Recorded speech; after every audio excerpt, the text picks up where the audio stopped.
നമ്മൾ മക്കളെയും കൊണ്ട് പുറത്തു പോകുമ്പോൾ അവരടങ്ങി നിൽക്കുകയില്ല അല്ലേ? ഞാനടക്കം എല്ലാ അമ്മമാരുടെ സ്ഥിരം ഡയലോഗാണത്. അവരടങ്ങി ഒതുങ്ങി ഒരു സ്ഥലത്ത് ഇരിക്കണില്ല, അങ്ങോട്ട് ഓടുക ഇങ്ങോട്ട് ഓടുക, അത് വലിച്ചിടുക. നമ്മുടെയൊക്കെ മൈൻഡിൽ ഒന്നും ചെയ്യാതെ ഒരു ഭാഗത്ത് അടങ്ങിയിരിക്കുന്ന കുട്ടികളാണ് നല്ല കുട്ടികൾ എന്നാണ്.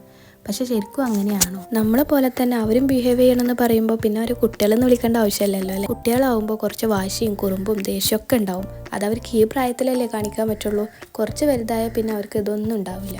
അപ്പോൾ അവരവരുടെ പാട്ടിന് വിടുക, അവർ എൻജോയ് ചെയ്യട്ടെ. അവരെന്തെങ്കിലും ചെയ്യാൻ പോകുമ്പോൾ നമ്മളത് ചെയ്യണ്ടെന്ന് പറഞ്ഞ് നിർബന്ധം പിടിക്കുമ്പോഴാണ് അതെന്താണെന്ന് അറിയാനുള്ളൊരു ക്യൂരിയോസിറ്റി അവർക്ക് കൂടുതലുണ്ട്. അപ്പോൾ എന്താണെങ്കിലും അവരതൊന്ന് ചെയ്ത് നോക്കട്ടെ. അത് തെറ്റാണെന്ന് അവർക്ക് തന്നെ ബോധ്യപ്പെട്ടാൽ പിന്നീട് അവരങ്ങോട്ട് പോവില്ലല്ലോ എന്ന് വിചാരിച്ചിട്ട് അവരുടെ എല്ലാ കുരുത്തക്കേടിനും കൂടെ നിൽക്കണം എന്നല്ല കേട്ടോ ഞാൻ പറഞ്ഞത്. പട്ടത്തിൻ്റെ നൂല് നമ്മുടെ കയ്യിൽ എപ്പോഴും ഉണ്ടാവണം, എന്നാലും അവരെ പറക്കാൻ അനുവദിക്കും. അവരുടെ കൂടെ നമ്മൾ എപ്പോഴും ഉണ്ടെന്നൊരു തോന്നൽ അവർക്കുണ്ടെങ്കിൽ അവരൊന്നും നമ്മളോട് മറച്ചു വെക്കൂല.